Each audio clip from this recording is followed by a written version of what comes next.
جو بندہ اپنے رب کا وفادار نہیں ہوگا وہ کسی کا وفادار نہیں ہوگا، نہ اپنے ماں باپ کا وفادار ہوگا، نہ اپنے پڑوسیوں کا وفادار ہوگا، نہ اپنے سماج و معاشرے کا وفادار ہوگا۔ اس لیے اللہ کے نبی صلی اللہ علیہ وسلم پہلے اپنے نوجوانوں کو رب کی وفاداری کا درس دیتے تھے۔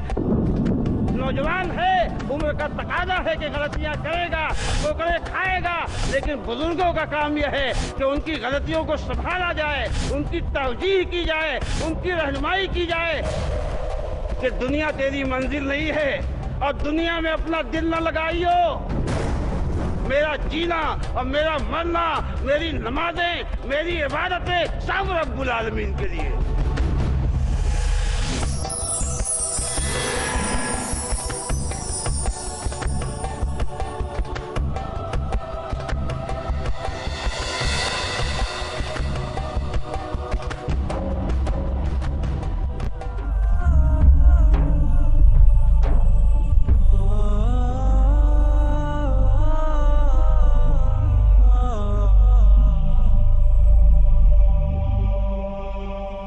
شیخ کا جو موضوع ہے وہ ہے نوجوانوں کی اہمیت اور ان کی صحیح تربیت کے ثمرات۔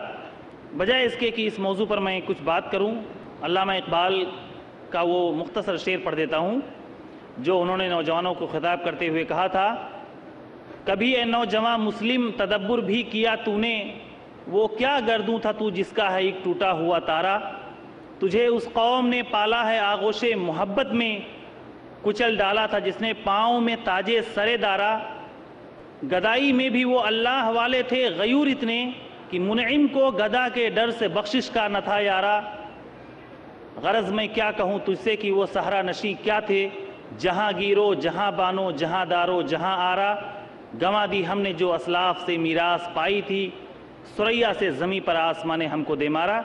میں مولانا محمد مقیم فیضی صاحب سے گزارش کرتا ہوں کہ وہ اپنے موضوع پر روشنی ڈالیں۔ السلام علیکم ورحمۃ اللہ وبرکاتہ۔ ان الحمد لله نحمده ونستعينه ونستغفره ونعوذ بالله من شرور انفسنا ومن سيئات اعمالنا، من يهده الله فلا مضل له ومن يضلل فلا هادي له، واشهد ان لا اله الا الله وحده لا شريك له، واشهد ان محمدا عبده ورسوله، اما بعد فان اصدق الحديث كتاب الله، وخير الهدى هدى محمد صلى الله عليه وسلم، وشر الامور محدثاتها وكل محدثة بدعة وكل بدعة ضلالة وكل ضلالة في النار۔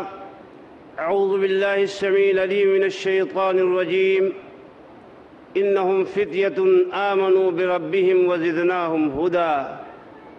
حمد و ثنا ہو اللہ رب السماوات والارض کے لیے جو خالق کائنات ہے، اور درود و سلام نازل ہو اللہ کے پیارے نبی جناب محمد رسول اللہ صلی اللہ علیہ وسلم کی ذات گرامی پر جنہیں بشیر و نذیر بنا کر بھیجا گیا۔ گرامی قدر سامعین، پیاری ماں اور بہنوں، انسان کی زندگی کے 3 مراحل ہوتے ہیں: بچپن، جوانی اور بڑھاپا، جس میں جوانی قوت کا، نشاط کا، سرگرمی کا پیریڈ اور زمانہ ہوتا ہے، اور اسی مرحلے میں آدمی زیادہ سے زیادہ خدمت انجام دے سکتا ہے، کارنامے انجام دے سکتا ہے، اور دنیا میں ایک تاریخ رقم کر سکتا ہے۔ اسی لیے ہر سماج اور ہر معاشرے میں جو بھی زندہ قومیں ہوتی ہیں اپنے نوجوانوں کا بھرپور اہتمام کرتی ہے۔ اسلام نے بھی نوجوانوں کی اہمیت کو پوری طرح محسوس کیا اور ان کو اپنے سماج و معاشرے میں ایک بڑا درجہ دیا ہے۔ نبی کائنات علیہ السلام نے نوجوانوں کے سلسلے میں اپنے بڑے اہتمام کا مظاہرہ فرمایا، ان کی تربیت کی، اور بچپن ہی سے ان کی طرف اپنی نگاہ التفات رکھی، جس کی بنیاد پہ ایسے نوجوان وجود میں آئے، جو دنیا انسانیت کے لیے رحمت بن کے ابھرے، جو ساری کائنات میں صداقت کے علم بردار بن کے سامنے آئے، اور جنہوں نے اپنی طاقت و قوت کو اللہ کی اطاعت میں استعمال کیا اور اسلام کی بالادستی کا سبب بنے، اللہ کے کلمہ کو بلند کرنے میں انہوں نے اپنا نمایاں کردار ادا کیا۔ اللہ تبارک و تعالیٰ کے ہاں بھی نوجوانوں کی بڑی پذیرائی ہے۔ چنانچہ اس حدیث میں جس میں کہا گیا کہ 7 وہ لوگ جس دن کوئی سایہ نہیں ہوگا، اللہ تعالیٰ ان کو اپنے سائے میں جگہ دے گا، ان کے لیے خصوصی سایہ عرش کا ہوگا۔ تو اس میں بتایا کہ شاب نشا فی عبادت ربہ، وہ نوجوان جو اپنے رب کی عبادت میں پروان چڑھا ہو، اللہ تعالیٰ کے ہاں اس نوجوان کی بڑی قدر و قیمت، عرش کے سائے میں اس کو جگہ دی جائے گی۔ نبی کائنات علیہ السلام نے جب دعوت کا کام شروع کیا اور جب اسلام کی پہلی آواز لگائی تو آپ کی آواز پہ لبیک کہنے والوں میں نوجوانوں کی ایک بڑی تعداد نظر آتی ہے، جو آگے بڑھ بڑھ کے نبی کائنات علیہ السلام کا استقبال کرتے ہیں اور ان کے لیے اپنے جان و دل کا نذرانہ پیش کرتے ہیں۔ حضرت علی ابن ابی طالب نظر آتے ہیں، سعد ابن ابی وقاص نظر آتے ہیں، جو یہ کہتے ہیں کہ لقد مکثت 7 ایام وانا سدس الاسلام، 7 دن تک ایسا رہا کہ میں اسلام کا 1/3 تھا، اور یہ کہتے ہیں کہ انا اول من رمى فی سبیل اللہ، میں وہ پہلا انسان ہوں جس نے اللہ کی راہ میں تیر چلایا، پہلا انسان ہوں۔ حضرت عبداللہ ابن مسعود ہیں، حضرت زبیر ابن العوام ہیں، حضرت طلحہ ابن عبید اللہ ہیں، اور بلکہ دار الارقم میں داخل ہونے سے پہلے نوجوانوں کی ایک بڑی تعداد جناب محمد رسول اللہ صلی اللہ علیہ وسلم کی صف مبارک میں نظر آتی ہے۔ حضرت خباب ابن الارت ہیں، سعید ابن زید ہیں، عبداللہ ابن مزعون ہیں، قدامہ ابن مزعون ہیں، مسعود ابن ربیع ہیں، اور خود ارقم ابن الارقم، جن کے گھر کو اللہ کے نبی صلی اللہ علیہ وسلم نے اسلام کا پہلا مرکز بنایا، اسلام کی پہلی یونیورسٹی بنائی اور اسلام کی پہلی دانشگاہ اور تعلیم گاہ بنائی، وہ 20 سال سے کچھ ہی زیادہ تھے۔ حضرت ارقم ابن ارقم اور حضرت ایاس ہیں، حضرت عاقل ہیں، حضرت خالد ہیں، یہ سب بکیر کے لڑکے ہیں۔ اور عبداللہ ابن مسعود تو اپنا واقعہ بیان کرتے ہیں کہ نبی کائنات علیہ السلام اور حضرت صدیق اکبر ایک مرتبہ آئے اور میں عقبہ ابن ابی معیط کی بکریاں چراتا تھا۔ معمولی سے لڑکے ہیں، بکریاں چراتے ہیں کہ بھوک لگی ہے نبی کائنات علیہ السلام کو، ابو بکر کو، تمہارے پاس دودھ ہے؟ میاں تمہارے پاس دودھ ہے؟ دودھ ہے، لیکن میں اس کو دے نہیں سکتا کیونکہ میں بکریوں کا مالک نہیں ہوں، میں بکریوں کا امین ہوں۔ ایک نوخیس ایسی باتیں کرتا ہے، سبحان اللہ، بڑا ہونہار ہے، اور ہونہار بروے کے چکنے پات۔ اللہ کے نبی صلی اللہ علیہ وسلم اور ابو بکر صدیق نے پوچھا تو میاں ایسی بکری کا پتہ دو جس نے ابھی بکرے کا منہ نہ دیکھا ہو۔ ہاں یہ ہے، جائیے۔ لے آئے حضرت ابوبکر ایک کھوکھلا پتھر، اور نبی صلی اللہ علیہ وسلم نے ہاتھ لگایا تو تھن بھر گئے اور دودھ دہا۔ حضرت عبداللہ ابن مسعود فرماتے ہیں کہ ابوبکر کو پلایا اور مجھے پلایا، اور پھر اللہ کے نبی صلی اللہ علیہ وسلم نے پیا۔ میں نے دیکھا تو مجھے حیرت ہوئی، میں بعد میں اللہ کے نبی صلی اللہ علیہ وسلم کے پاس آیا، میں نے کہا یا رسول اللہ علمنی من ھذا الکلام، یہ کلام جو آپ پڑھتے ہیں، یہ کتاب اللہ جو آپ پڑھتے ہیں، یہ مجھے سکھا دیجئے، میں سیکھنا چاہتا ہوں، میرے اندر یہ جذبہ پیدا ہوا ہے۔ انک غلیم معلم، اے ابن مسعود تو بڑا پیارا بچہ ہے، تجھے سکھایا جائے گا، تو نوجوان ہے، تجھے تعلیم دی جائے گی۔ اللہ کے نبی جناب محمد رسول اللہ صلی اللہ علیہ وسلم نے ان کو قرآن سکھایا۔ بیان کرتے ہیں کہ اخذت من فی رسول اللہ صلی اللہ علیہ وسلم 70 سورتاً، میں نے 70 سورتیں اللہ کے نبی صلی اللہ علیہ وسلم کی زبان مبارک سے سن کے یاد کی۔ اور کوئی تنہا عبداللہ ابن مسعود تھوڑی ہے جو قرآن پڑھتے ہیں، یہ تو پورا معاشرہ قرآن کے رنگ میں رنگا ہوا ہے۔ حضرت عمر ابن سلمہ بیان فرماتے ہیں کہ میری قوم کے لوگ جب مکہ فتح ہو گیا تو سارے عرب کے قبیلے ایک ایک جو قبیلے کا سردار ہوتا وہ اپنے قبیلے والوں کا اسلام لے کر نبی کائنات علیہ الصلوۃ والسلام کی خدمت مبارکہ میں حاضر ہوتا، اور میرے ابا میرے قبیلے کا اسلام لے کے گئے۔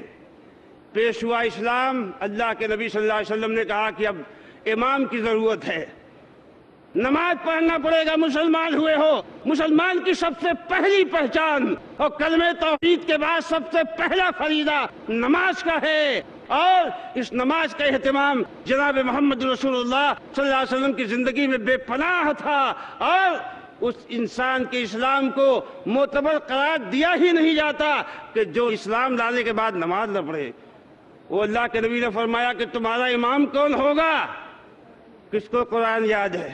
قبیلے میں تلاش ہوئی، حضرت عمر بن سلمہ فرماتے ہیں کہ بہت بڑا محلہ تھا میرا، اور پورے محلے میں مجھ سے زیادہ قرآن کا حافظ کوئی نہیں تھا، میں سب سے کم عمر تھا، چھوٹا بچہ تھا، لیکن قرآن مجھ کو سب سے زیادہ یاد تھا، کیونکہ جب قافلے جاتے تھے لوٹ لوٹ کے تو میں ان سے پوچھا کرتا تھا، اور وہ قرآن سناتے تھے میں اس کو یاد کرتا تھا۔ اللہ کے نبی نے فرمایا کہ یہ جو سب سے کم عمر ہے، نوخیز ہے، یہ تمہارا امام ہوگا۔ اس کو امام بنا دیا۔ کہا میں نے اپنے ہر قبیلے میں جہاں بھی کوئی مجمع جمع ہوتا ان کا امام میں ہوتا تھا، اور جتنے جنازے ہوتے تھے میں جنازے پڑھاتا تھا۔ اللہ کے نبی صلی اللہ علیہ وسلم نے فرمایا کہ استقرأ القرآن من اربع، 4 آدمیوں سے قرآن پڑھو۔ اس میں پہلا نام ہے حضرت عبداللہ ابن مسعود رضی اللہ تعالیٰ عنہ کا۔ حضرت عبداللہ ابن مسعود رضی اللہ تعالیٰ عنہ کا پہلا نام ہے، اور حضرت جبل رضی اللہ تعالیٰ عنہ ہیں اس میں، یہ بھی نوجوان ہیں۔ حضرت سالم مولا حذیفہ ہیں، یہ بھی نوجوان ہیں، اور حضرت ابی بن کعب ہیں، یہ نوجوان نہیں ہے۔ 4 آدمیوں کا نام لیا، اور 4 میں 3 نوجوان ہیں، حضرت عبداللہ ابن مسعود، حضرت معاذ ابن جبل، اور حضرت سالم مولا حذیفہ رضی اللہ تعالیٰ عنہ۔ ایک دن مائی عائشہ صدیقہ کائنات رضی اللہ تعالیٰ عنہ گھر آنے میں تاخیر ہو گئی، تو نبی کائنات علیہ السلام نے پوچھا عائشہ کہاں تھی؟ کہا کہ میں نے مسجد میں دیکھا کہ ایک آدمی قرات کر رہا ہے، میں نے اتنی پیاری قرات کسی کی نہیں سنی۔ اللہ کے نبی نے کہا کون ہے؟ گئے دیکھا تو حضرت سالم مولا حذیفہ ہے۔ الحمدللہ الذی جعل فی امتی مشرق، نبی کائنات کو فخر ہوا کہ تمام تعریف اس اللہ کی ہے جس نے تجھ جیسا نوجوان میری امت میں پیدا کیا ہے۔ یہ قرآنی نسل تھی اللہ کے نبی جناب محمد رسول اللہ صلی اللہ علیہ وسلم کی، جن کا طرِ امتیاز اور جن کے افتخار کا سب سے بڑا سامان یہ تھا کہ کون قرآن زیادہ یاد رکھتا ہے، کون قرآن کو زیادہ سمجھتا ہے۔ حضرت زید ابن ثابت کے قبیلے والے آئے اور انہوں نے کہا اللہ کے نبی پورا وفد آیا، ہماری قوم کا یہ نوجوان ہے، یہ بنی نجار کا نوجوان ہے، اس کو 19 سورتیں یاد ہیں، 19 سورتیں یاد ہیں۔ اللہ کے نبی نے بہت پیٹھ تھپ تھپائی اور کہا کہ میاں تم میرے لیے یہودیوں کی زبان سیکھو، کیونکہ میں یہودیوں سے معمون نہیں ہوں، ان کا خط آتا ہے اس کا جواب دینے کی ضرورت پیش آتی ہے۔ کہا اللہ کے نبی نے میری ذہانت و فطانت کو دیکھ کر مجھے اس کام پہ لگایا، تو میں نے 15 دن میں، اور ایک روایت میں آتا ہے کہ 17 دن میں یہودیوں کی زبان سیکھی۔ یہ قرآن کے ساتھ اہتمام تھا۔ نوجوانوں کی پوری ٹیم اور پوری جماعت نظر آتی ہے جو کتاب اللہ کے حفظ اور کتاب اللہ کے اتقان اور فہم و فراست اور طلب علم۔ حضرت زید بن خالد بیان فرماتے ہیں کہ میں نے کہا کہ لارمقن صلاۃ رسول اللہ صلی اللہ علیہ وسلم، میں نبی کی نماز دیکھوں گا کہ نبی نماز کیسے پڑھتے ہیں، اور کون سی نماز؟ رات کی نماز، رات کی نماز، تہجد کی نماز۔ نبی کی دیکھنے کے لیے ایک نوجوان کھڑا ہوتا ہے اور اس کا بیان ہے کہ صلی رسول اللہ صلی اللہ علیہ وسلم رکعتین خفیفتین، اللہ کے نبی نے 2 ہلکی نمازیں پڑھی، ثم صلی رکعتین طویلتین طویلتین طویلتین، پھر اللہ کے نبی نے 2 رکعتیں پڑھی بہت لمبی بہت لمبی بہت لمبی، پھر 2 رکعتیں پڑھی جو ان سے ہلکی تھی، پھر 2 رکعتیں پڑھی جو ان سے حل کی تھی، پھر 2 رکعتیں پڑھی جو ان سے حل کی تھی۔ نبی صلی اللہ علیہ وسلم کی نماز دیکھی جا رہی، پھر نبی صلی اللہ علیہ وسلم نے وطر پڑھی، اور اللہ کے نبی صلی اللہ علیہ وسلم بھی ان نوجوانوں کو اتنی اہمیت دیتے۔ وہ خوبصورت نوجوان، چمکتے ہوئے چہرے والا اور خوبصورت دانتوں والا حضرت معاذ ابن جبل رضی اللہ تعالیٰ عنہ بیان فرماتے ہیں کہ کنتو ردیف النبی صلی اللہ علیہ وسلم علی حمارہ حفیر، میں نبی صلی اللہ علیہ وسلم کے گدھے حفیر پر نبی صلی اللہ علیہ وسلم کے پیچھے بیٹھا ہوا جا رہا تھا کہ نبی صلی اللہ علیہ وسلم نے پوچھا کہ معاذ اتدری ما حق اللہ علی العباد وما حق العباد علی اللہ۔ نبی صلی اللہ علیہ وسلم اپنی ساری امت کو توحید کا سبق دیتے تھے، اور یہ وہ سبق ہے کہ جب تک قوم اس سبق کو یاد نہیں کر سکتی، اسلام میں اس کا ایک قدم بھی آگے نہیں بڑھ سکتا ہے، اور اللہ تعالیٰ کی نگاہوں میں وہ سرخرو نہیں ہو سکتی ہے۔ جو بندہ اپنے رب کا وفادار نہیں ہوگا وہ کسی کا وفادار نہیں ہوگا، نہ اپنے ماں باپ کا وفادار ہوگا، نہ اپنے پڑوسیوں کا وفادار ہوگا، نہ اپنے سماج و معاشرے کا وفادار ہوگا۔ اس لیے اللہ کے نبی صلی اللہ علیہ وسلم پہلے اپنے نوجوانوں کو رب کی وفاداری کا درس دیتے تھے۔ آپ نے معاذ ابن جبل سے پوچھا کہ معاذ جانتے ہو کہ اللہ کا حق بندوں پر کیا ہے اور بندوں کا حق اللہ پر کیا ہے؟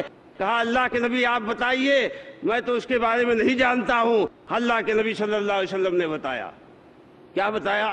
حق اللہ علی العباد ان یعبدوہ ولا یشرکوا بہ شیئا، بندوں پر اللہ کا حق یہ ہے کہ تنہا اس کی عبادت کریں، سجدے اسی کے لیے، رکوع اسی کے لیے، نمازیں اسی کے لیے، قربانیاں اسی کے لیے، طاعتیں اسی کے لیے، اور جینا اور مرنا اسی کے لیے۔ قل ان صلاتی و نسکی و حیاتی و مماتی للہ رب العالمین، میرا جینا اور میرا مرنا، میری نمازیں، میری عبادتیں سب رب العالمین کے لیے۔ بندوں کا حق اللہ پر کیا ہے؟ اللہ یعذبہم من لا یشرک بہ شیئا، کہ جو اللہ کے ساتھ شرک نہیں کرتا ان میں سے کسی کو عذاب نہ دے۔ اور یہی معاذ ابن جبل ہیں، اللہ کے نبی صلی اللہ علیہ وسلم نے ان سے کہا کہ الا ادلک علی باب من ابواب الجنہ، اے معاذ کیا میں تمہیں جنت کے دروازے کی خبر نہ دوں؟ جنت کا دروازہ معلوم کرو۔ یہ کیا تربیت ہے اور یہ کیا اہتمام ہے؟ امت کا ایک نوجوان آگے چل کے جس کے کاندھے پہ پوری امت کا بوجھ پڑنے والا ہے، اور یہ وہ نوجوان ہیں کہ اللہ کی قسم جہاں انہوں نے قدم رکھ دیا کامیابی ان کے قدم کے بوسے لینے پہ مجبور ہوتی تھی۔ اللہ کے نبی نے وہ جوان رانا تیار کیے، وہ فخر امت تیار کیے۔ قال ادلک علی باب من ابواب الجنہ، ان نوجوانوں کا آئیڈیل اللہ کے نبی تھے۔ ہمارے نوجوانوں کا آئیڈیل ناچنے گانے والے اور ناچنے گانے والیاں، اللہ کے نبی جناب محمد رسول اللہ صلی اللہ علیہ وسلم ان کے آئیڈیل ہیں۔ ایک نوجوان کو یہ تعلیم دے رہے ہیں کہ الا ادلک علی باب من ابواب الجنہ، اے معاذ کیا میں تجھے جنت کے دروازے کا پتہ نہ بتاؤں؟ اللہ کے نبی ضرور بتائیے۔ اللہ کے نبی نے جنت کے دروازے کی خبر دی، کہا لا حول ولا قوت الا باللہ، یہ جان لے کہ کوئی طاقت اور قوت اور کوئی صلاحیت اپنی نہیں، سب صلاحیتیں اور سب قوتیں اللہ کی دین ہیں۔ لا حول ولا قوت الا باللہ۔ اور نہ جانے کتنی مثالیں دفتر احادیث میں موجود ہیں کہ اللہ کے نبی نے ان کو توحید کا درس دیا۔ اور آؤ دیکھو کہ حضرت عبداللہ ابن عمر رضی اللہ تعالیٰ عنہ ہیں، اس امت کے ایک نوجوان، حضرت عمر ابن خطاب رضی اللہ تعالیٰ عنہ کے بیٹے ہیں، بیان فرماتے ہیں کہ اخذ رسول اللہ صلی اللہ علیہ وسلم بمنکبیہ، اللہ کے نبی صلی اللہ علیہ وسلم نے میرے کاندھوں کو پکڑا، اور کاندھوں کو پکڑ کے کیا بتایا؟ کن فی الدنیا کأنک غریب او عابر السبیل۔ بخاری کی روایت ہے کہ عبداللہ ابن عمر اس دنیا میں پردیسی بن کے زندگی گزار، مسافر کی طرح، اجنبی کی طرح، یا راستہ میں جانے والے کی طرح۔ یہ کیا تعلیم دی جا رہی؟ کہ دنیا تیری منزل نہیں ہے اور دنیا میں اپنا دل نہ لگائیو، کیونکہ تیرے سامنے جو مستقبل ہے۔ کیا بات کہی تھی نبی کائنات علیہ السلام نے، ان اللہ یحب معالی الامور ویکرہ صفصافہا، اللہ کو بلندی کے کام پسند ہیں، اوچھے کام پسند نہیں ہیں، کہ لمبے لمبے بال بڑھا کے اور ہاتھوں میں کڑے پہن کے کانوں میں بالیں لگا کے اور اس کے بعد نوجوان چھمکے لگائیں۔ اللہ اکبر، کہا کہ بلندی کے کام کرو، بلندی کے کام کرو، سماج و معاشرے کے کام آؤ، لوگوں خدمت خلق کرو اور توحید کے پرچارک بن جاؤ، کہ دنیا میں جو انسانیت کے دشمن ہیں ان دشمنوں کے مقابلے میں اللہ کی آواز بن جاؤ، اللہ کی نمائندگی کرنے والے بن جاؤ۔ اللہ کے نبی صلی اللہ علیہ وسلم نے حضرت عبداللہ ابن عمر کو یہ درس دیا، اور حضرت حسن ابن علی فرماتے ہیں کہ نبی نے مجھ کو دعائے قنوت سکھائی، علمنی رسول اللہ صلی اللہ علیہ وسلم اللہم اہدنی فیمن ہدیت وعافنی فیمن عافیت وتولنی فیمن تولیت وبارک لی فیما آتیت وقنی شر ما قضیت فإنک تقضی ولا یقضی علیک انہ لا یذل من والیت ولا یعز من عادیت تبارک ربنا وتعالیت۔ حضرت حسن رضی اللہ تعالیٰ عنہ کو دعائے قنوت سکھائی گئی۔ اور ایک تیسرے نوجوان حضرت براء ابن عازب رضی اللہ تعالیٰ عنہ ہیں، بیان فرماتے ہیں کہ اللہ کے نبی نے مجھ کو کیا سکھایا؟ سونے کی دعا سکھائی، اللہم اسلمت نفسی الیک وفوضت امری الیک ووجہت وجہی الیک والجأت ظہری الیک رغبتاً۔ اللہ کے نبی صلی اللہ علیہ وسلم یہ دعا سکھائی، اور اس میں آخر میں یہ جملہ تھا، آمنت بکتابک الذی انزلت وبنبیک الذی ارسلت۔ جب مجھ کو نبی نے کہا کہ بنبیک الذی ارسلت، تو میری زبان سے نکلا نبی کالذی کی جگہ پہ رسول کالذی ارسلت۔ اللہ کے نبی نے کہا نہیں، اتباع محمد ضروری ہے، یہ ہے سلفیت، یہ ہے سلفیت کہ نبی کی اتباع کے بغیر کوئی چارہ کار نہیں ہے۔ ایک لفظ بدلنے کا تم کو اختیار نہیں ہے، ایک لفظ بدلنے کا اختیار تم کو نہیں ہے۔ تو کیا فرمایا؟ بے نبی کالذی ارسلت کہو، بے رسول کالذی ارسلت نہیں کہہ سکتے۔ اس صحابہ میں لکھنے کا جذبہ تھا۔ اللہ کے نبی جو حدیثیں لوگوں کو بتاتے تھے، ایک نوجوان امت کا حضرت عبداللہ ابن عمر سب چیزیں لکھ لیتے ہیں۔ لوگوں نے کہا کیوں میاں سب لکھ لیتے ہو؟ اللہ کے نبی انسان ہے، کبھی غصے میں آتے ہیں تو بہت ساری باتیں کہہ جاتے ہیں، تو ہر بات کیوں لکھتے ہو؟ کہا میں نے لکھنا چھوڑ دیا۔ نبی صلی اللہ علیہ وسلم نے پوچھا کہ کیوں لکھنا چھوڑ دیا؟ کہا اللہ کے نبی ایسی باتیں لوگ کہہ رہے ہیں، نبی کائنات نے کیا بتایا؟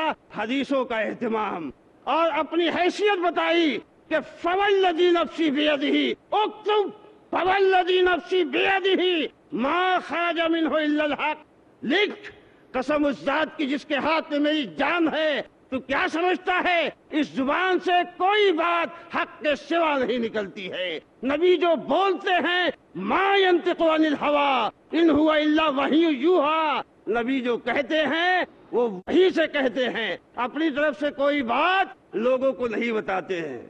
حضرات گرامی، صحابہ اللہ کے نبی سے پوچھتے تھے، وہ کیا سوال ہوتا تھا۔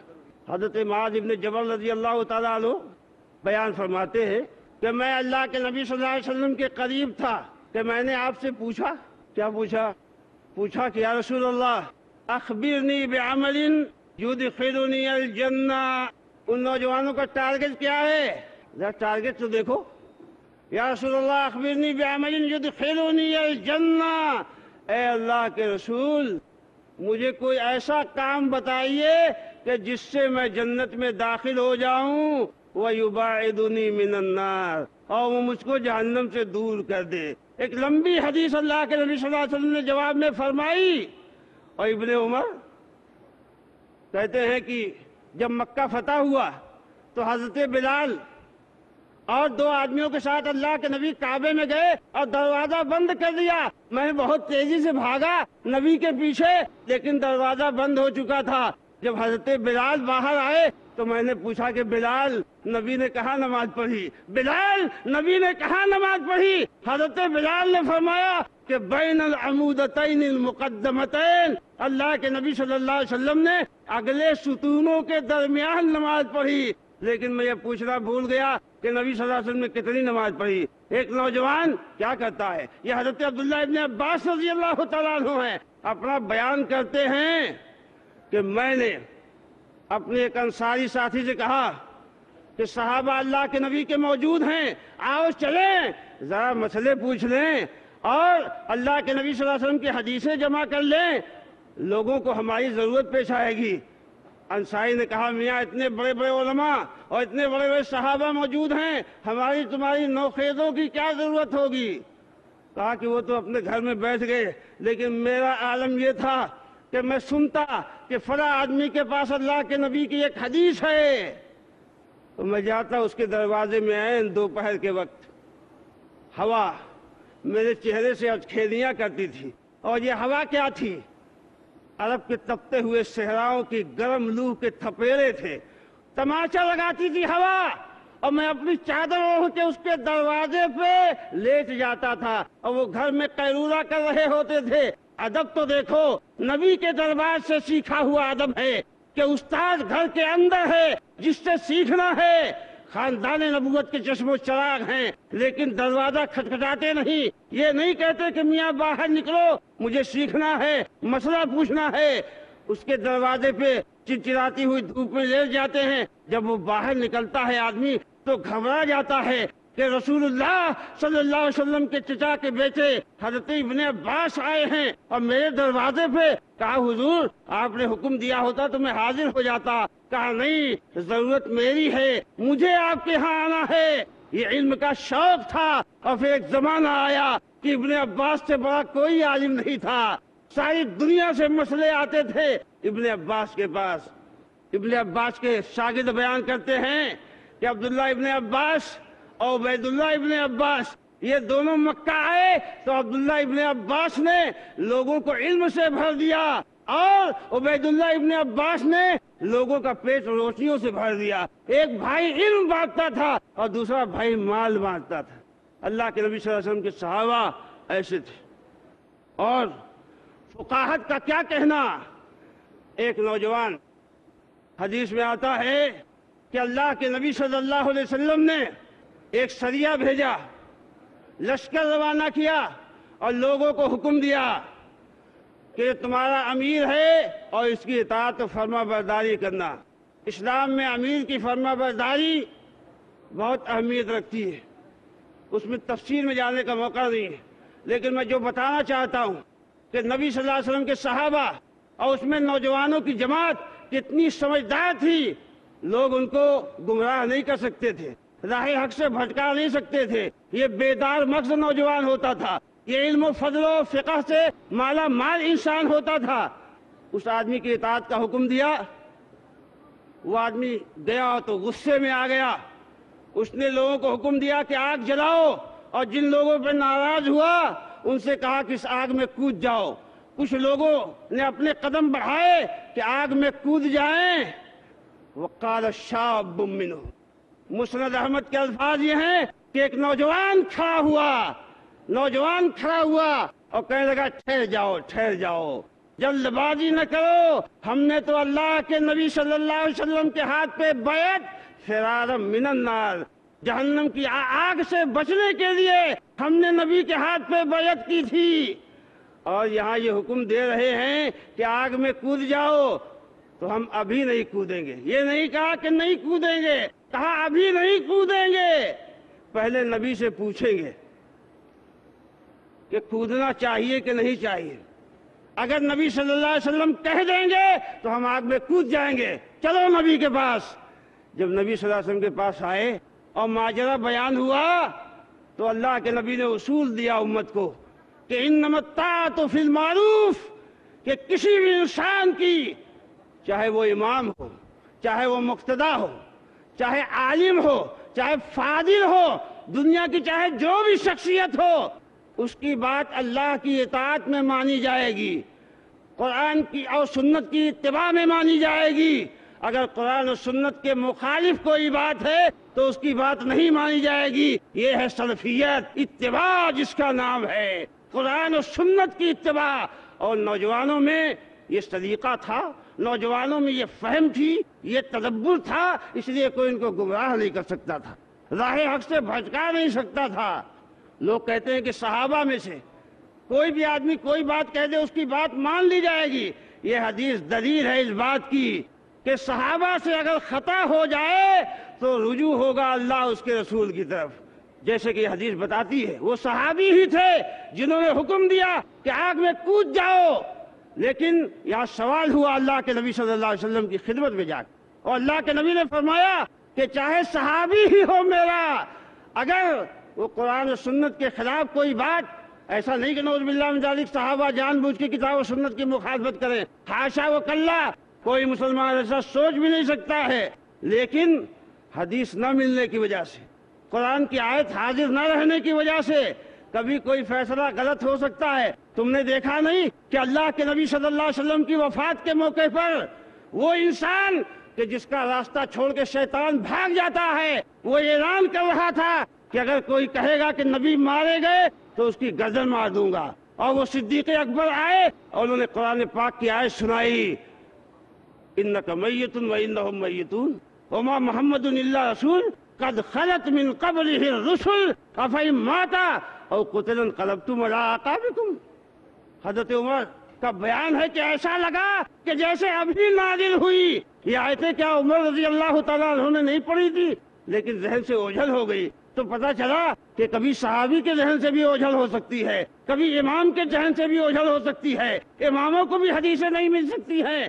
ارے جب حدیثیں پڑھو گے اور بصیرت کے ساتھ پڑھو گے، الحمدللہ یہ بصیرت اللہ تبارک تعالیٰ نے اہل حدیثوں کو دی ہے، بخاری کو دی ہے، مسلم کو دی ہے، ابو داؤد کو دی ہے، عبداللہ ابن مبارک کو دی ہے، ابن حنبل کو دی ہے، ابن تیمیہ کو دی ہے، محمد ابن عبد الوہاب کو دی ہے، اور سید نذیر حسین محدث دہلوی کو دی ہے، صاحب تحفہ عبد الرحمن مبارک پوری کو دی ہے۔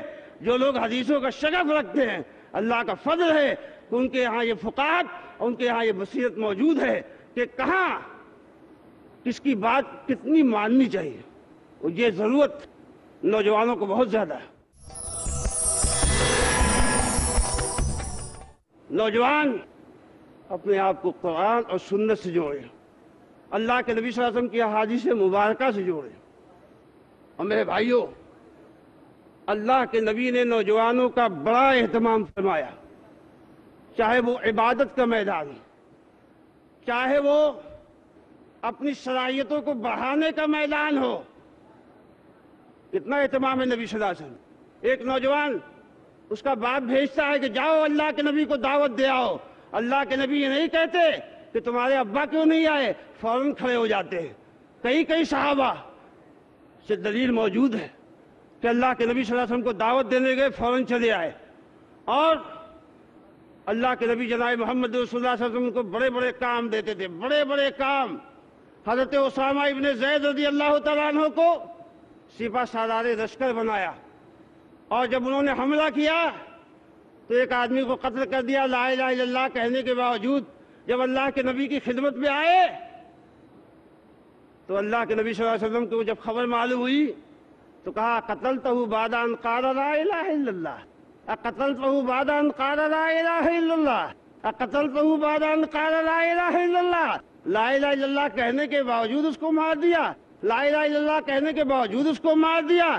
کہتے اس قدر نبی نے اس کو دہرایا کہ میں نے تمنا کی کہ کاش میں آج ہی مسلمان ہوا ہوتا۔ لیکن ایک نوجوان نے غلطی کی تو کیا اس غلطی نے نبی کی نگاہوں میں اسے گرا دیا، اس کا بائیکاٹ کر دیا؟ اس سے بڑے لشکر کا سپہ سالار حضرت اسامہ کو بنایا اللہ کے نبی جناب محمد رسول اللہ صلی اللہ علیہ وسلم نے، جس میں ابو بکر صدیق بھی تھے اور جس میں فاروق اعظم بھی تھے۔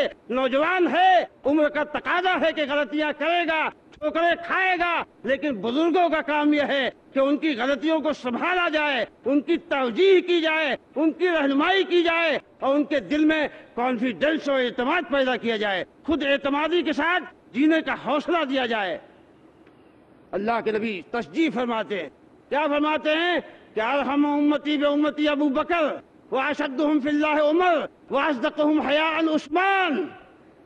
واقرہم لکتاب اللہ ابی بن کعب وعالمہم بالحرام والحلال معاذ بن جبل وافرضہم زید بن ثابت۔ حضرت ابو بکر کا وصف بیان فرمایا، بزرگ تھے۔ حضرت عمر کی تعریف کی، بزرگ تھے۔ حضرت عثمان کی تعریف کی، نوخیز تھے۔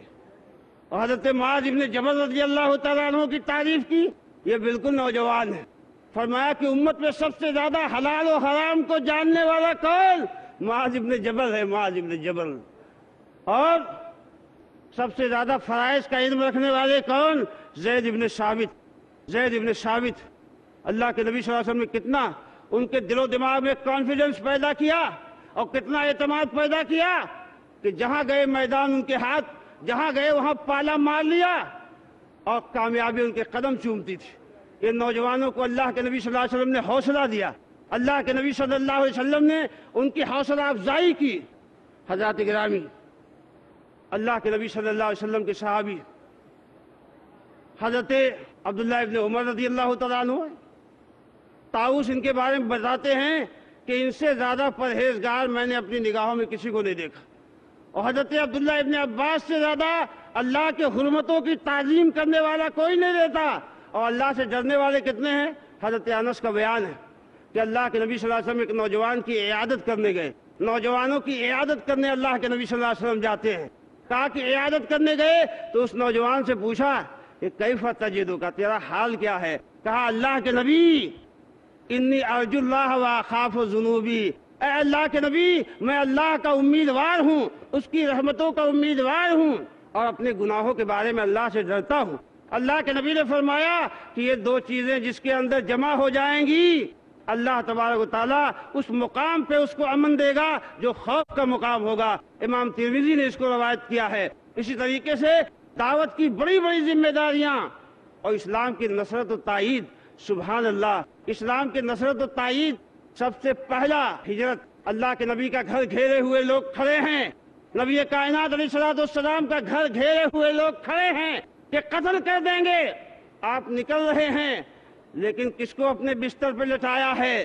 ایک نوجوان جو زندگی میں ابھی اپنی نوجوانی کی عمر میں پہلی سیڑھی پہ قدم رکھ رہا ہے، ابھی پوری طرح نوجوان ہوا بھی نہیں ہے، لیکن اس کا حوصلہ تو دیکھو کہ وہ دیکھ رہا ہے کہ سارا مکہ مخالف ہے، قریش کی بڑی طاقتیں لگی ہوئی ہیں، نبی کا گھر گھیرا ہوا ہے، لیکن مصیبتوں کو کون خاطر میں لاتا ہے؟ اس لیے کہ نگاہوں میں جنت کے نظارے ہیں، نبی کا وعدہ تو جنتوں کا ہے، اقبال کا ہے، سربلندیوں کا ہے، وہ جانتا ہے کہ مجد نبی کی طاعت میں ہے، اللہ کے دین کے لیے اگر نوبت آئی تو قربان ہو جائیں گے۔ اور اللہ کے نبی غار ثور میں چھپے ہیں تو خبر لے کے کون جاتا ہے؟ توشہ لے کے کون جاتا ہے؟ ایک نوجوان جاتا ہے، عبداللہ۔ اور جب فتح خیبر کا موقع آیا تو اللہ کے نبی جناب محمد رسول اللہ صلی اللہ علیہ وسلم نے فرمایا کہ لَأُوتِيَنَّ الرَّايَةَ غَدًا رَجُلًا يُحِبُّ اللَّهَ وَرَسُولُهُ وَيُحِبُّهُ اللَّهُ وَرَسُولُهُ، کہ کل جھنڈا اس آدمی کے ہاتھ میں دوں گا جو اللہ اس کے رسول سے محبت کرتا ہے اور اللہ اس کے رسول سے محبت کرتے ہیں۔ صحابہ کہتے ہیں کہ رات بھر لوگ اسی موضوع پہ گفتگو کرتے رہے کہ وہ کون خوش نصیب ہوگا جس کو کل جھنڈا ملے گا۔ حضرت عمر فرماتے ہیں کہ زندگی میں پہلی مرتبہ اگر کسی عمارت کی تمنا میرے دل میں ہوئی تو وہ دن تھا، اس لیے نہیں کہ جھنڈا ملے گا، اس لیے کہ سرٹیفکیٹ مل رہی تھی، وہ سند مل رہی تھی، اور وہ سند کیا تھی کہ وہ اللہ اس کے رسول سے محبت کرتا ہے اور اللہ اس کے رسول سے محبت کرتے ہیں۔ اور پھر قرائے فعال حضرت علی بن ابی طالب کے نام نکلا جو آشوب چشم کا شکار تھے، اللہ کے نبی نے اپنا لعاب دہن لگایا، آشوب چشم دور ہو گیا اور جھنڈا ان کے ہاتھ میں دیا، اور پھر اس کے بعد حضرت علی للکارتے ہوئے نکلے، جو خیبر کا سب سے بڑا پہلوان تھا وہ نکلا اور اس نے کہا کہ قد یعلم الخیبر انی مرحب شاک الصلاح بدر المجرب، پورا خیبر جانتا ہے کہ میں یہاں کا سب سے بڑا پہلوان ہوں، سب سے بڑا فائٹر ہوں اور سب سے بڑا حرب و ضرب کا ماہر ہوں، شاک الصلاح ہتھیار بند ہوں اور تجربہ کار ہوں۔ تو حضرت علی نے کیا جواب دیا تھا؟ صرف تلواروں کے دھنی نہیں تھے، بات میں بھی کوئی ان سے آگے بڑھ نہیں سکتا تھا، اور شعر و شاعری میں بھی جو اس زمانے کا میڈیا تھا اور اپنی طاقت کے اظہار کا ایک ذریعہ تھا، حضرت علی نے فوراً جواب دیا کہ انا الذی سمتنی امی حیدرا کلیس غابات کریہ المنظرا حقیلکم بالسیف قید السندرا، میں وہ ہوں کہ جس کی ماں نے اس کا نام شیر رکھا ہے، شیر۔ انا الذی سمتنی امی حیدرا کلیس غابات شدید جھاڑیوں کا شیر تم نے دیکھا ہے کہ اس کا منظر کتنا خطرناک ہوتا ہے؟ جنگ کے میدان میں ہمارا بھی منظر اتنا خطرناک ہے، اور میں تمہیں ناپ ناپ کے موت بانٹنے آیا ہوں، موت دوں گا، اور اس کے بعد اپنی تلوار کی ضرب سے اس خیبر کے بڑے شورما کو خاک چٹا دی، وہ زمین پہ تڑپنے لگا۔ اللہ کے نبی صلی اللہ علیہ وسلم کے نوجوان یہ تھے، وہی جواں ہے قبیلے کی آنکھ کا تارا، وہی جواں ہے قبیلے کی آنکھ کا تارا، شباب جس کا ہو بے داغ، ضرب ہو کاری، ایسی ضرب لگائے کہ دنیا ابھرنے نہ پائے جب اس کا موقع آئے۔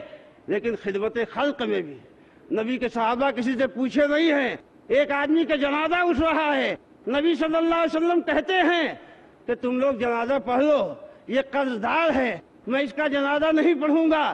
حضرت ابو قتادہ ایک نوجوان کھڑے ہوتے ہیں، کہتے اللہ کے نبی آپ اس کا جنازہ نہیں پڑھیں گے، اس کا قرضہ میرے اوپر، میں اس کا قرضہ چکاؤں گا۔ کہا الوفا، وفاداری کا وعدہ کرتے ہو، نبھانے کا وعدہ کرتے ہو؟ اللہ کے نبی میں نبھانے کا وعدہ کرتا ہوں۔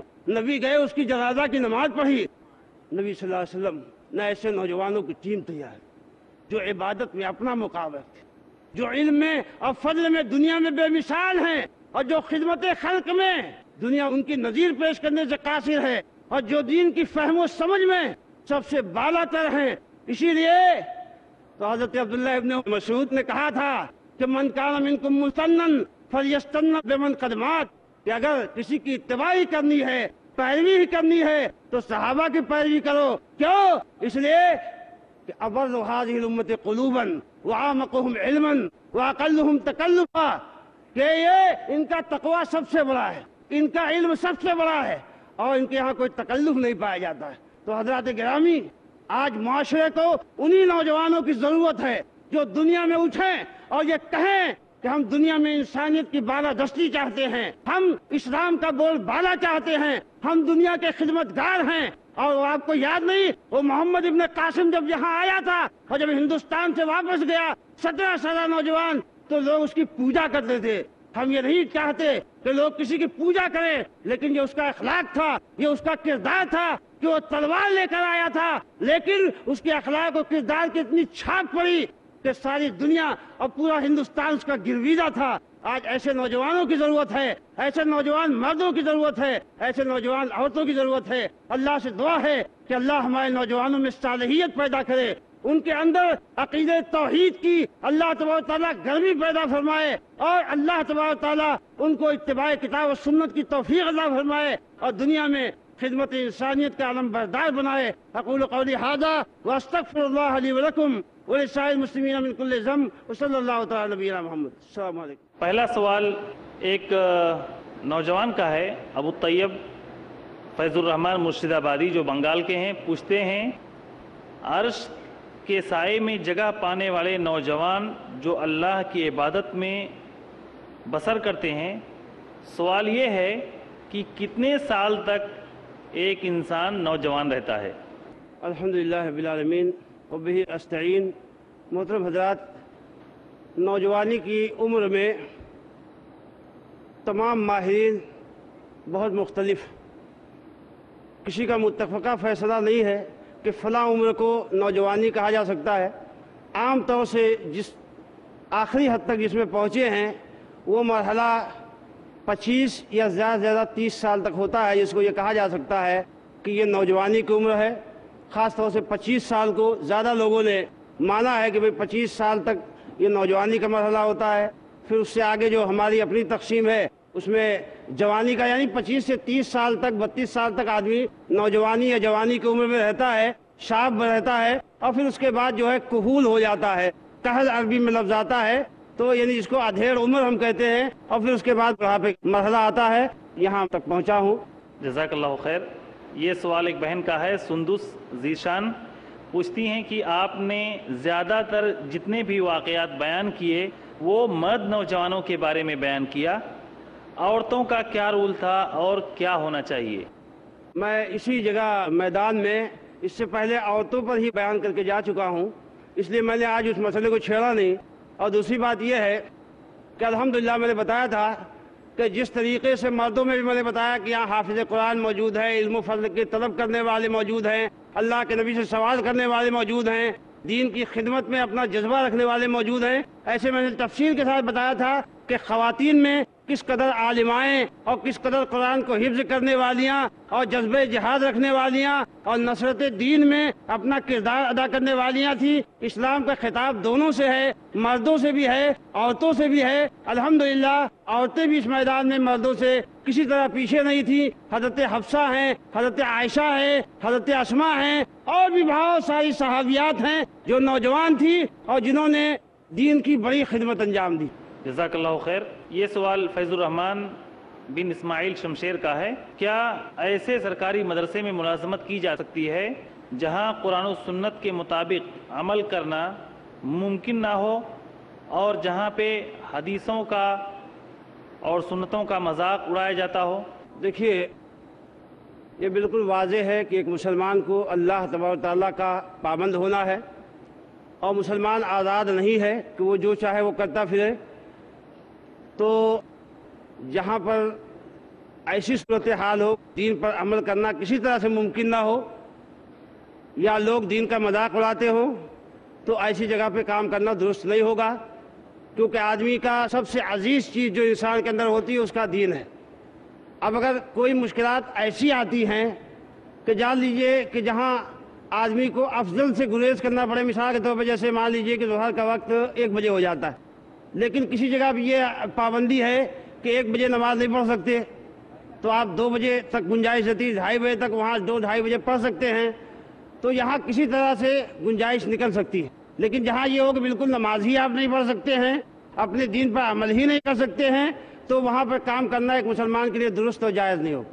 جزاک اللہ خیر۔ یہ سوال ایک بہن کا ہے، نام رشدہ ہے، پوچھتی ہیں کہ جب بھی تربیت کی بات آتی ہے تو صرف لڑکیوں کی ہی تربیت کی بات کی جاتی ہے اور لڑکوں کو ان کے حال پر چھوڑ دیا جاتا ہے، کیا لڑکوں کو تربیت کی ضرورت نہیں ہے؟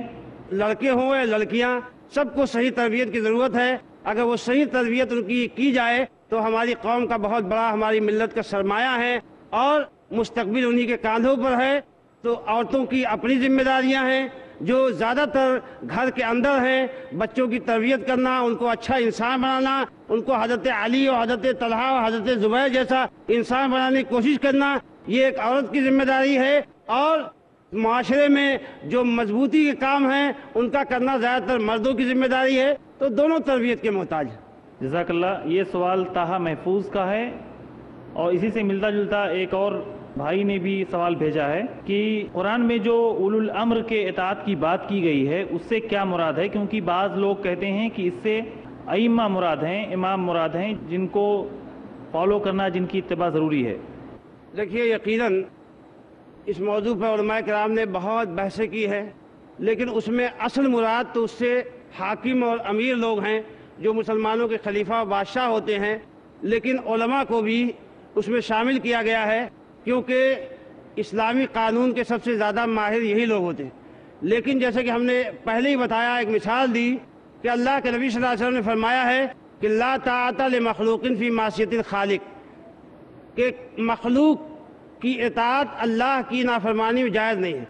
اور اس سے جو ائمہ کی اتباع کی بات کی جاتی ہے، ہم بھی کہتے ہیں کہ ائمہ نے الحمدللہ اس دین کی خدمت میں بڑا کردار ادا کیا ہے، اور وہ پوری امت کے محسن ہیں، اور ان کے لیے دعا کرنا امت کے تمام لوگوں کی ذمہ داری ہے، ان کے حق کو پہچاننا تمام لوگوں کی ذمہ داری ہے۔ لیکن اس کے باوجود حضرت امام ابو حنیفہ رحمۃ اللہ علیہ کی ایک تعلیم میں آپ کو بتاتا ہوں، وہ اپنے شاگرد امام ابو یوسف رحمۃ اللہ علیہ کو مخاطب کرتے ہوئے فرماتے ہیں، وَيْحَكَ يَا يَعْقُوبُ لَا تَكْتُبْ كُلَّ مَا تَسْمَعُ مِنِّي، اے یعقوب، اے ابو یوسف، تم پہ افسوس ہے، تم میری ہر بات لکھ لیتے ہو۔ وہاں نبی نے کیا کہا تھا؟ میری ہر بات لکھ لو۔ اور امام ابو حنیفہ رحمۃ اللہ علیہ کیا فرما رہے ہیں؟ میری ہر بات تم لکھ لیتے ہو، ہر بات مت لکھو۔ فَإِنَّمَا أَنَا بَشَرٌ أَقُولُ الْقَوْلَ الْيَوْمَ وَأَرْجِعُ عَنْهُ غَدًا وَأَقُولُ الْقَوْلَ غَدًا وَأَرْجِعُ عَنْهُ بَعْدَ غَدٍ۔ میں انسان ہوں، آج کوئی بات کہتا ہوں لیکن اس سے مضبوط دلیل مل جاتی ہے تو اس بات کو بدل دیتا ہوں، کل دوسری رائے بنا لیتا ہوں، کل کوئی بات کہتا ہوں پرسوں اس کو بدل دیتا ہوں، تو ہر بات مت لکھو۔ اور فرمایا کہ حرام علی من لم یعرف دلیلی ان یفتی بکلامی، اس آدمی کے لیے میرے قول سے فتویٰ دینا حرام ہے جو یہ نہیں جانتا ہے کہ میں نے اپنی بات کہاں سے کہی۔ لوگ کہتے ہیں کہ دلیل کی ضرورت نہیں ہے، جو کہہ دیا وہ کافی ہے، لیکن امام ابو حنیفہ رحمۃ اللہ علیہ کیا فرماتے ہیں کہ دلیل بنیادی چیز ہے۔ یہی وجہ ہے کہ امام محمد رحمۃ اللہ علیہ نے اپنی موطا میں لکھا ہے کہ امام ابو حنیفہ رحمۃ اللہ علیہ کے ہاں استسقاء کی نماز ثابت نہیں ہے، اور امام کا چادر الٹنا یہ ثابت نہیں ہے، لیکن ہم لوگ استسقاء کی نماز بھی پڑھتے ہیں اور اپنی چادر بھی الٹتے ہیں اپنے استاد کے خلاف۔ یہ فتویٰ کیوں؟ کیونکہ استاد کی تعلیم یہ ہے کہ جب دلیل کے خلاف کوئی بات آئے تو اس کو نہ مانو، اور جب دلیل مل جائے قرآن و سنت کی تو وہی ہمارا مذہب۔ اس بات کو سمجھیں تو سارے مسائل کا حل ہو سکتا ہے، مسلمانوں کے سارے اختلافات دور ہو سکتے ہیں۔ صرف یہ کہہ دینے سے کہ حنفی سلفی ان سب کو گولی مار دو بات ختم نہیں ہو جائے گی۔ بات اس وقت ختم ہوگی جب کتاب و سنت پر ایمانداری کے ساتھ عمل کیا جائے گا۔ جب صحابہ کا جو طریقہ تھا کہ جب ان کے سامنے کتاب و سنت کے نصوص آ جاتے تھے تو باقی تمام لوگوں کی رائیوں کو وہ ترک کر دیا کرتے تھے۔ جب تک امت کے اندر یہ جذبہ پیدا نہیں ہوگا، یہ نقطہ اتحاد ہے، اتباع کتاب و سنت علی منہج السلف الصالح علی منہج الصحابتی، جب تک یہ کام نہیں ہوگا تب تک امت متحد نہیں ہو سکتی۔ جزاک اللہ خیر۔ یہ سوال محمد غوث کا ہے، کرناٹک سے آئے ہیں، پوچھتے ہیں کہ داڑھی چھوڑنا سنت مؤکدہ ہے یا غیر مؤکدہ؟ اللہ کے نبی صلی اللہ علیہ وسلم کی حدیث ہے کہ عوف اللحیٰ وحف الشوارب، اور ہم صحابہ کی اکثریت کو دیکھتے ہیں کہ وہ داڑھی کو چھوڑ دیتے ہیں، داڑھی کو بڑھاتے ہیں، اور اللہ کے نبی صلی اللہ علیہ وسلم سے بھی کہیں بھی داڑھی کٹانا ثابت نہیں ہے، داڑھی چھوڑنے کا آپ نے حکم دیا ہے، تو اصل یہی ہے کہ داڑھی چھوڑ دی جائے۔ جزاک اللہ خیر۔ یہ سوال ایک بہن کا ہے، شیما نام ہے، جو کہ طالبہ ہیں، پوچھتی ہیں کہ آج ہماری امت کے نوجوان اسلام کو چھوڑ کر دنیا کمانے میں لگے ہیں، آپ ایسے نوجوانوں کو کیا پیغام دینا پسند کریں گے؟ وہی پیغام جو اللہ کے نبی صلی اللہ علیہ وسلم نے حضرت عبداللہ ابن عمر کو دیا کہ کن فی الدنیا کأنک غریب و عابر السبیل۔ ہر نوجوان اس بات کو ذہن میں رکھے کہ یہ دنیا ہمیشہ رہنے کی جگہ نہیں ہے، اور اللہ تعالیٰ نے قرآن مجید میں فرمایا کہ من زحزح عن النار وادخل الجنۃ فقد فاز وما الحیاۃ الدنیا الا متاع الغرور، کہ جو آدمی جہنم سے بچا لیا گیا، جنت میں داخل ہو گیا، وہی کامیاب ہوا، اور یہ دنیا دھوکے کا سامان ہے۔ لیکن اس کا یہ مطلب نہیں ہے کہ آدمی تارک الدنیا ہو جائے، ہمیشہ عبادت میں لگا رہے اور دنیا کے جو کام ہے وہ نہ کرے۔ ایک مرتبہ اللہ کے نبی صلی اللہ علیہ وسلم کے صحابہ نے دیکھا کہ ایک نوجوان آ رہا ہے اور بڑی قوت والا ہینڈسم ہے، تو کہا کہ کاش کہ یہ اللہ کے راستے میں نکلا ہوتا۔ تو اللہ کے نبی صلی اللہ علیہ وسلم نے فرمایا کہ کیا تم اللہ کے راستے کا مطلب یہی سمجھتے ہو کہ تلوار لے کے آدمی جہاد کرنے کے لیے نکل جائے؟ اگر وہ اپنے بیوی بچوں کے لیے کماتا ہے تو وہ اللہ کے راستے میں ہے، اگر والدین کے لیے کماتا ہے تو اللہ کے راستے میں ہے، سب کو فی سبیل اللہ اللہ کے نبی صلی اللہ علیہ وسلم نے قرار دیا ہے۔ تو ایک نوجوان جو آپ دیکھتے ہیں کہ صحابہ نے بڑے بڑے کارنامے انجام دیے، اللہ کے نبی صلی اللہ علیہ وسلم نے فرمایا کہ کیا تم اللہ کے راستے کا مطلب یہی سمجھتے ہو کہ تلوار لے کے آدمی جہاد کرنے کے لیے نکل جائے؟ اگر وہ اپنے بیوی بچوں کے لیے کماتا ہے تو وہ اللہ کے راستے میں ہے، اگر والدین کے لیے کماتا ہے تو اللہ کے راستے میں ہے، سب کو فی سبیل اللہ اللہ کے نبی صلی اللہ علیہ وسلم نے قرار دیا ہے۔ تو ایک نوجوان جو آپ دیکھتے ہیں کہ صحابہ نے بڑے بڑے کارنامے انجام دیے، حضرت ابو سعید خدری رضی اللہ تعالیٰ عنہ بیان فرماتے ہیں کہ گھر میں فاقہ تھا میرے، اللہ کے نبی صلی اللہ علیہ وسلم سے مانگ کے لاؤ، جب میں گیا تو اللہ کے نبی صلی اللہ علیہ وسلم کام کرنے کی ترغیب دے رہے تھے. میں واپس چلا آیا, میں نے اللہ کے نبی سے نہیں مانگا, پھر میں نے کام کرنا شروع کیا. آج الحمدللہ میں انصار کا سب سے مالدار آدمی ہوں. تو کام کرنا اسلام نے اس کی ترغیب دی ہے.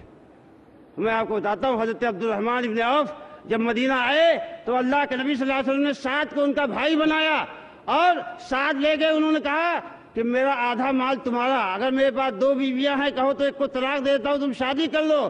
تو انہوں نے کیا کہا تھا؟ بارک اللہ فی اہلک و مالک, اللہ تمہارے گھر والوں میں اور تمہارے مال میں برکت دے. دلنی علی السوق, مجھے بازار کا پتہ بتاؤ. اور بازار میں تھوڑے سے پنیر لے کے بیٹھے, چند ہی ایام گزرے تھے کہ اللہ کے نبی صلی اللہ علیہ وسلم کی خدمت میں حاضر ہوئے. کپڑے میں زردی لگی ہوئی تھی. اللہ کے نبی نے پوچھا کہ مہیم یا عبد الرحمن, یہ عبد الرحمن یہ کیا لگا ہے؟ قال یا رسول اللہ تزوجتو, اے اللہ کے رسول میں نے شادی کر لی. کہا ما اصدقتہا, مہر میں کیا دیا؟ کہا نواتم من ذہب, اللہ کے نبی سونے کا ایک ٹکڑا دیا ہے. کہا اولم ولو بشاتن, عبد الرحمن تو پیسے والا ہو گیا ہے, ولیمہ کرنا, چاہے ایک ہی بکرا ذبح کر, ایک ہی بکری ذبح کر, لیکن ولیمہ کرنا. تو اسلام نے کہا ہے کہ مسجد میں نظر آؤ, عبادت گزار, اور میدان میں نکلو تو دنیا میں بہترین ذہانت کا, بہترین فراست کا اور تدبیر کا مظاہرہ کرو اور دنیا میں چھا جاؤ. جزاک اللہ خیر. یہ سوال ایک نوجوان کا ہے. نام پرانا سمادھان تھا اور نیا نام عبد الصمد ہے. یہ پوچھتے ہیں کہ مولانا میں نے کل ہی اسلام قبول کیا اور یہ کسی کی دباؤ میں نہیں تھا بلکہ خود اپنی اچھا سے اسلام قبول کیا ہے, لیکن میں نے اپنے پریوار کو پوچھنا ضروری نہیں سمجھا. میں زیادہ تر الگ ہی رہتا ہوں. اگر میں کبھی اپنے پریوار کے پاس کوئی تہوار مناتا ہوں, کیا وہ میرے لیے گناہ ہوگا؟ مجھے قرآن کل ہی ملا ہے مراٹھی بھاشا میں اور میں پوری لگن سے اس کو پڑھوں گا. اگر کسی کو پتہ چلے گا, میرے فیملی یا دوستوں یا رشتہ داروں کو, اگر وہ مجھ سے کچھ سوال پوچھیں گے تو اس کا سامنا میں کیسے کروں گا؟ میرا نام سمادھان سے عبد الصمد رکھ دیا گیا ہے. میرے لیے آپ لوگ دعا کریں. انہوں نے دعا کی اپیل کی ہے. اس میں 2 سوال انہوں نے کیے ہیں. ایک یہ کہ کیا میں اپنے پریوار کے ساتھ تہوار وغیرہ منا سکتا ہوں, اور دوسرا یہ کہ جب میں اپنے دوستوں, اپنی فیملی یا اپنے رشتہ داروں کا سامنا کروں گا تو کیسے کروں؟ اللہ تعالیٰ آپ کو ثبات قدمی عطا فرمائے, آپ کے اسلام کو اللہ قبول فرمائے, اور آپ کا خاتمہ جب ہو تو اللہ تبارک و تعالیٰ بہترین خاتمہ, ایمان پہ خاتمہ آپ کو بھی عطا فرمائے اور ہم سب کو بھی ایمان پہ خاتمہ نصیب فرمائے. دیکھیے, ایک مسلمان کہ یہاں توحید کا کانسیپٹ کہ اللہ تبارک و تعالیٰ اس دنیا کا پیدا کرنے والا ہے اور تنہا اس دنیا میں عبادت کا مستحق اللہ تعالیٰ ہے, اور اس نے زندگی گزارنے کے لیے ایک کامل نظام حیات دیا ہے قرآن کی صورت میں اور اپنے نبی صلی اللہ علیہ وسلم کی سنتوں کی صورت میں. تو ایک مسلمان قرآن اور سنت کا پابند ہوتا ہے. کوئی بھی تہوار جو دوسرے احباب مناتے ہیں اس کا تعلق کسی نہ کسی مورتی سے ہوتا ہے, کسی نہ کسی عقیدے سے ہوتا ہے جو عقیدے توحید کے خلاف ہے, اور جس میں سراسر عقیدے توحید کی مخالفت کا اعلان ہوتا ہے. تو کسی بھی مسلمان کے لیے ایسے کام میں جو اللہ کے شرک پر مبنی ہو, جو اسلام کی نافرمانی اور بغاوت پر مبنی ہو, اس معاملے میں شرکت کرنا درست نہیں ہے. البتہ چونکہ ہمارے رشتہ دار ہیں تو ان کے ساتھ اچھا سلوک کیا جائے, ان کو تحفے تحائف غیر موقعوں پر, دوسرے موقعوں پر تحفے تحائف دیے جائے اور ان سے ملنے جایا جائے تو اس میں کوئی حرج کی بات نہیں ہے. عام اوقات میں ان سے ملتے رہیں, لیکن خاص طور سے جہاں اس طرح کی صورتحال ہو کہ آدمی جائے گا تو کم از کم جو ہے, مان لیجئے ایک مورتی پوجا پر اس کو مبارکباد دیتا. بعض لوگ یہ کہتے ہیں کہ بھائی درگا پوجا مبارک ہو. یہ بہت ہی خطرناک بات ہے, مسلمان کے لیے کبھی یہ جائز نہیں, کیونکہ مسلمان کا ایک کانسیپٹ کیا ہے کہ اللہ تبارک تعالیٰ کے سوا کسی کی عبادت نہیں کی جائے گی, اور وہاں لوگ مورتیوں کی بات کرتے ہیں. تو آپ یہ کہیں گے صاحب مورتیوں کی عبادت کرنا آپ کو مبارک ہو, تو یہ کام جو ہے ایک مسلمان کے لیے کبھی درست نہیں ہو سکتا ہے. آپ ان کو یہ دعا کریں کہ بھائی آپ لوگ ایک اللہ کو مانیں، اس کی توحید پر آئیں، یہ تو ہر مسلمان کی ذمہ داری ہے۔ تو یہ بات ہے کہ بھائی ان کے ساتھ اچھا سلوک آپ کرنا چاہتے ہیں تو کر سکتے ہیں، لیکن ان کے جو پوجا کے کام ہیں یا اسی طریقے سے جو ان کے تہوار کی مناسبت پہ جو رسوم انجام دیے جاتے ہیں اس میں شرکت کرنا درست نہیں ہو۔ دوسرا سوال انہوں نے کہا تھا میں اپنی فیملی وغیرہ کا سامنا کیسے کروں گا؟ بھائی دیکھیے، اگر خطرہ ہو کہ وہاں جائیں گے تو آپ کو اذیت ہوگی یا مشکلات کا سامنا کرنا پڑے گا، تو ایسے حالت میں آپ ان سے دور رہیے کچھ دنوں تک، دھیرے دھیرے اللہ سے دعا کرتے رہیے، ان کی ہدایت کے لیے بھی دعا کیجیے، ان کے دل کی نرمی کے لیے دعا کیجیے، اور ہم بھی دعا کرتے ہیں کہ اللہ تعالیٰ آپ کے متعلقین کو بھی صحیح راستے پر لائے، صراط مستقیم پر لے آئے، اور آپ کے تئیں ان کے دل میں نرمی پیدا کرے۔ اور یہ جان لیجئے کہ دیکھیے، ایمان، صحابہ کرام نے جب ایمان قبول کیا، حضرت خباب رضی اللہ تعالیٰ عنہ ان کی پیٹھ داغ دی جاتی تھی۔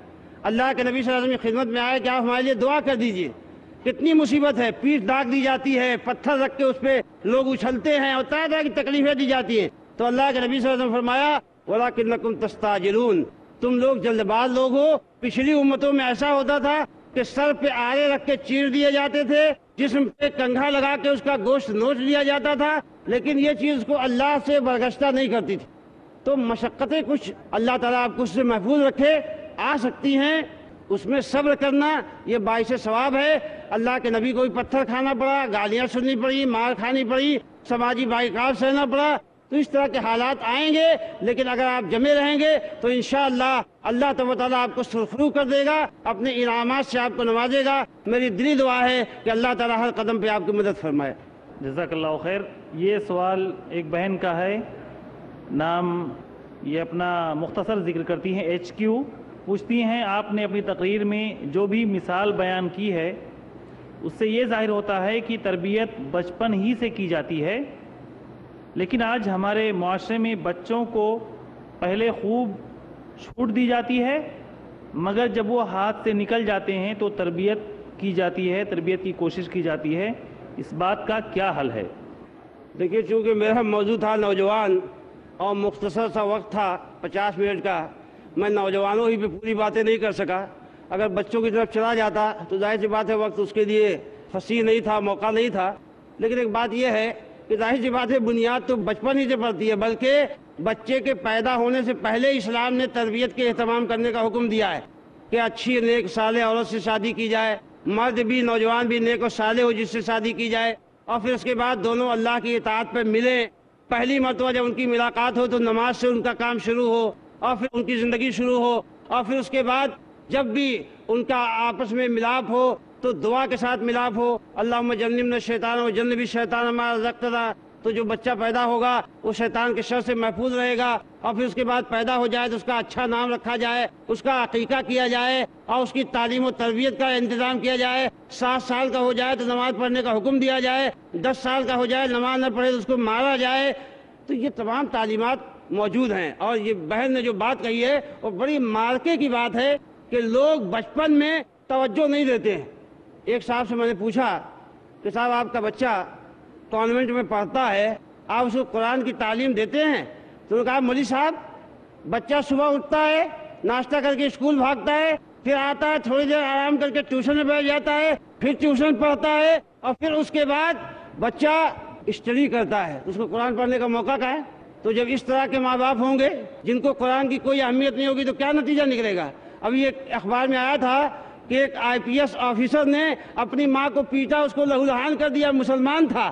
تو یہ نتیجے نکلیں گے کہ بچوں کو بڑی خوشی میں پڑھایا کہ بھائی سرکاری تعلیم دیں گے اور ایسی تعلیم دیں گے ویسی تعلیم دیں گے، اس کو IPS آفیسر بنا دیا جائے گا، IAS آفیسر بنا دیا جائے گا۔ بنائیے، میں اس کا منکر نہیں ہوں اور اس کی ضرورت ہے، لیکن آپ ایسا بنا دیں کہ وہ اللہ کا باغی ہو، اپنے ماں باپ کا باغی ہو، سماج معاشرے کا باغی ہو۔ آپ بتائیے کہ مسلمانوں میں بہت سے IPS آفیسر ہیں، لیکن کبھی ان کو قوم و ملت کو کبھی ان سے کیا فائدہ ملا ہے؟ آپ اس کو کاؤنٹ کیجئے کہ کیا نتیجہ ملا ہے۔ ایسے IAS آفیسر اور IPS آفیسر بنا کے، ایسے ڈاکٹر اور انجینئر بنا کے جو ملت کے غدار ہوں، جو قوم و ملت کو جب چاہیں بیچ کھائیں، بنا کے کیا فائدہ آپ حاصل کریں گے؟ یہ بھائی یہ بھی نوجوان ہیں، آفتاب احمد طالب ہیں، پوچھتے ہیں کہ کچھ نوجوانوں کے ساتھ ایسا ہوتا ہے اور میرے ساتھ بھی یہ ہوتا ہے کہ کچھ دن تو ایمان، تقوی اور طہارت کا جوش ہوتا ہے اور خوب عمل کرتے ہیں، لیکن کچھ ہی دنوں کے بعد یہ جوش سرد پڑ جاتا ہے، اس کے لیے کیا کریں؟ اللہ کے نبی صلی اللہ علیہ وسلم نے فرمایا ہے، دو لفظ استعمال کیے، شرہ اور فترہ، کہ ہر آدمی کی شرہ ہوتی ہے، یعنی خوب جذبات اور جوش اور بہت زیادہ عبادت کرنے کا موقع ہوتا ہے، اور پھر اس کے بعد اس کی زندگی میں فترہ آتا ہے، ڈھیلا پن پیدا ہو جاتا ہے۔ تو فرمایا کہ جس کا ڈھیلا پن میری سنت سے جڑا ہوا ہوگا وہ کامیاب ہو جائے گا، البتہ سنت کے راستے سے اگر ہٹ گیا تو پھر ناکامی ہے۔ یعنی بہت عبادت نہیں کرتا ہے لیکن فرائض کی ادائیگی کرتا ہے، معصیت کبائر کا ارتکاب نہیں کرتا ہے، تو انشاءاللہ اس کے لیے خیر ہے، پھر وہ اسی راستے پر لوٹے گا۔ لیکن اگر سنت کے راستے سے ہٹ گیا، بدعت کے راستے پہ چلا گیا، خرافات کے راستے پہ چلا گیا، گناہ کبائر کے راستے پہ چلا گیا، تو پھر اس کے لیے دعا کرنی چاہیے کہ اللہ تعالیٰ اس کو محفوظ رکھے۔ جزاک اللہ خیر۔ اسی کے ساتھ میں مولانا محترم کا شکریہ ادا کرتا ہوں۔ اللہ تعالیٰ آپ کو جزائے خیر عطا فرمائے۔